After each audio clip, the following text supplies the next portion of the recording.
Breaking news, Donald Trump's attorneys down in Georgia have submitted a filing requesting to have the entire RICO case dismissed on the basis of presidential immunity.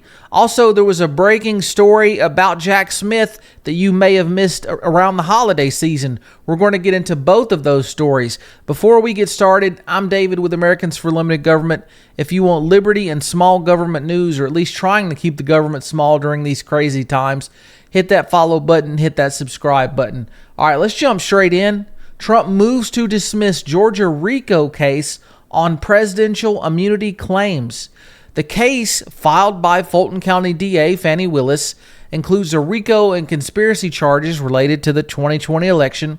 Trump attorneys argue that he has immunity based on his Senate acquittal after his second impeachment.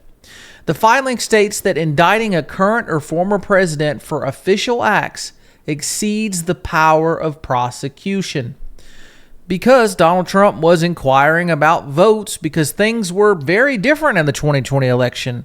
COVID the lockdowns had ended, or they were still taking place rather, and people were voting by mail by and large. So there was a lot of things that was very different. There were bellwether counties that typically predict who wins the presidency, and Biden lost the vast majority of those. So very irregular things. Prosecutors claim that Trump went beyond his duties by rejecting the results, but again, he was questioning these irregularities. Along with the presidential immunity argument, Trump has also filed motions questioning the due process and double jeopardy. And that's a good question too. He's being looked at in all of these jurisdictions, in D.C. and down in Georgia, and something somewhat related in New York. It's just wild that they're just looking at him in all these jurisdictions, the same election stuff. No, New York is not election, but D.C. is, down in Florida and in Georgia. The outcome of the dismissal will determine the future of this case. So we'll see what happens with that. And on to this next story.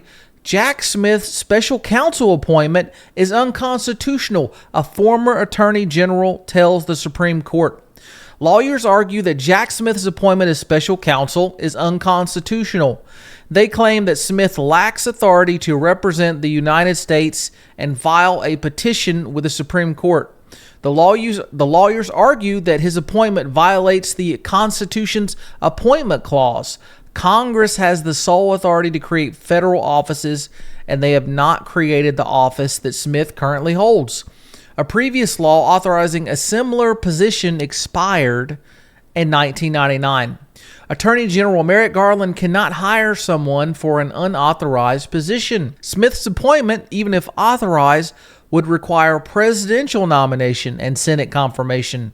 The lawyers argue that Smith, like a U.S. attorney, is a principal officer and needs proper nomination and confirmation.